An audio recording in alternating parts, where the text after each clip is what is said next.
Los dos efectos del Evangelio. Porque para Dios somos olor fragante de Cristo en los que se salvan y en los que se pierden. A los unos, olor de muerte para muerte, mientras que a los otros, olor de vida para vida. Y para estas cosas, ¿quién es suficiente? 2 Corintios capítulo 2, versículos 15-16. Estas son palabras de Pablo expresadas en nombre propio y en el de sus hermanos los apóstoles. Son verdaderas en lo que concierne a todos aquellos que son elegidos por el Espíritu, preparados y enviados a la viña para predicar el Evangelio de Dios. Siempre he admirado el versículo 14 de este capítulo, especialmente cuando recuerdo los labios que las pronunciaron. Pero gracias a Dios que hace que siempre triunfemos en Cristo y que manifiesta en todo lugar el olor de su conocimiento por medio de nosotros. Imaginemos a Pablo, ya anciano, diciéndonos: 5 veces he recibido de los judíos 40 azotes menos uno, que después fue arrastrado dándolo por muerto, el hombre de los grandes sufrimientos, que había pasado a través de mares de persecuciones. Pensemos cuando dice, al fin de su carrera ministerial, pero gracias a Dios que hace que siempre triunfemos en Cristo.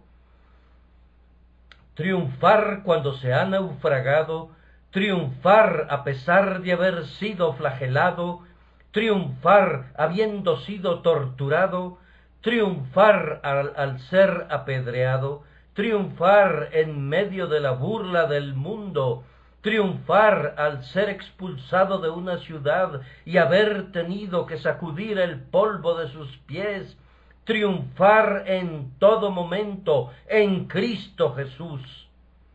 Ahora bien, si hablaran de ese modo algunos ministros de nuestro tiempo, no daríamos mucha importancia a sus palabras, pues gozan del aplauso del mundo.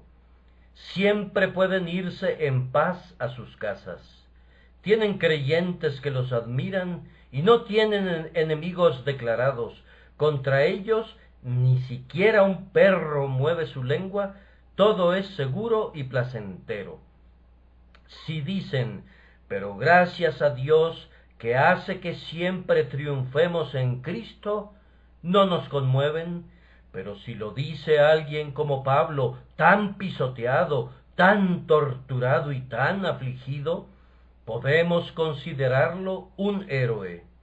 He aquí un hombre que tenía verdadera fe en Dios y en el carácter divino de su misión. Y cuán dulce es, hermanos míos, el consuelo que Pablo aplicaba a su propio corazón en medio de todas sus calamidades. Decía que, a pesar de todo, Dios manifiesta en todo lugar el olor de su conocimiento por medio de nosotros. Con este pensamiento un ministro puede dormir tranquilo en su lecho. Dios manifiesta en todo lugar el olor de su conocimiento. Con esto puede cerrar sus ojos cuando acabe su carrera y abrirlos en el cielo. Dios, por mediación mía, manifestó en todo lugar el olor de su conocimiento. Sigan, pues, las palabras de mi texto, que expondré dividiéndolo en 3 partes.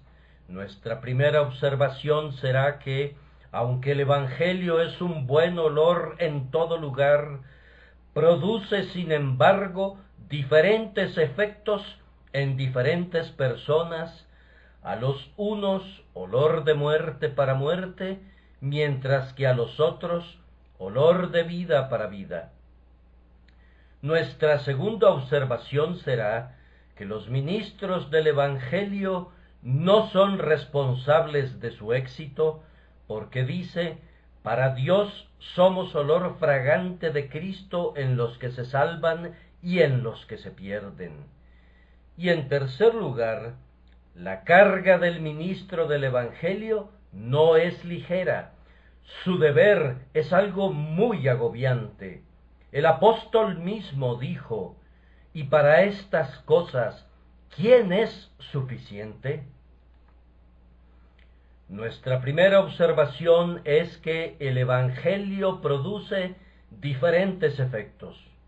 Puede parecer increíble, pero es extrañamente cierto que hay pocas cosas buenas en el mundo de las que no se desprenda algún mal. Observemos cómo brilla el sol. Sus rayos ablandan la cera y endurecen la arcilla. En el trópico hacen que la vegetación sea extremadamente exuberante y que maduren los más ricos y escogidos frutos y se den las flores más hermosas. Pero ¿quién no sabe que en aquellos lugares prosperan los peores reptiles y las más venenosas serpientes de la tierra? Así ocurre con el Evangelio.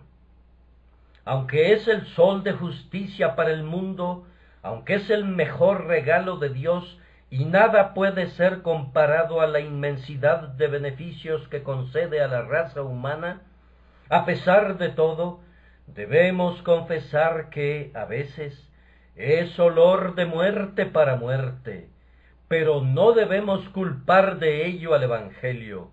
La culpa no es de la verdad de Dios, sino de aquellos que no aceptan recibirla. Es olor de vida para todo aquel que la oye con un corazón abierto para recibirla, y es sólo muerte para el hombre que odia la verdad, que la menosprecia, se burla de ella e intenta oponerse a su avance. En primer lugar, pues, vamos a hablar de ese carácter. El Evangelio es para algunos hombres olor de muerte para muerte. Ahora bien, esto depende en gran parte de qué es el Evangelio, porque hay algunas cosas llamadas Evangelio que son olor de muerte para todos aquellos que las oyen. El predicador John Berridge decía que predicó la moralidad hasta que no quedó en el pueblo un solo hombre moral, porque el modo más seguro de dañar a la moralidad es la predicación legalista. La predicación de las buenas obras y la exhortación a los hombres a la santidad como medio de salvación son muy admiradas en teoría, pero en la práctica se demuestra no solamente que no son eficaces, sino, y esto es lo peor, que a veces se convierten en olor de muerte para muerte. Así se ha comprobado, y creo que incluso el gran Chalmers confesó que durante años y años antes de conocer al Señor, no predicó otra cosa que moralidad y preceptos, pero nunca vio a ningún borracho convertido por el mero hecho de mostrarle los males de la borrachera. No vio a ningún blasfemo que dejara de blasfemar porque le dijera lo odioso de su pecado. Cuando empezó a predicar el amor de Jesús, cuando predicó el Evangelio como es en Cristo en toda su claridad, plenitud y poder, y la doctrina de que por gracia sois salvos por la fe, y esto no es de vosotros, pues es don de Dios, fue cuando conoció el éxito. Cuando predicó la salvación por la fe, multitudes de borrachos arrojaron sus copas, y los blasfemos frenaron sus lenguas. Los ladrones se hicieron honrados, y los injustos e impíos se inclinaron ante el cetro de Jesús. Pero deben reconocer, como les dije antes, que aunque el Evangelio produce generalmente el mejor de los efectos en casi todos aquellos que lo oyen, ya sea apartándolos del pecado, ya haciéndolos abrazarse a Cristo, es sin embargo un hecho grande y solemne, y sobre el cual difícilmente sé cómo hablar esta mañana, que para muchos hombres la predicación del Evangelio de Cristo es muerte para muerte y produce mal en vez de bien. Y el primer sentido es el siguiente: muchos hombres se endurecen en sus pecados al oír el Evangelio. Oh, qué verdad más terrible y solemne es que de todos los pecadores, algunos pecadores del santuario son los peores. Aquellos que pueden sumergirse más en el pecado y tienen la conciencia más tranquila y el corazón más duro, se encuentran en la propia casa de Dios. Yo sé bien que un ministro fiel servirá de estímulo a los hombres, y las severas amonestaciones de un Boanerges a menudo les hará estremecerse. Igualmente, estoy consciente que la palabra de Dios hace que a veces su sangre se coagule en sus venas, pero sé también, porque los he visto, que hay muchos que convierten la gracia de Dios en libertinaje e incluso hacen de la verdad de Dios un pretexto para el diablo y profanan la gracia de Dios para justificar su pecado. A tales hombres los he podido encontrar entre aquellos que oyen las doctrinas de la gracia en toda su plenitud. Son los que dicen: soy elegido, por eso puedo blasfemar. Soy uno de los que fueron escogidos por Dios antes de la fundación del mundo, por ello puedo vivir como se me antoje.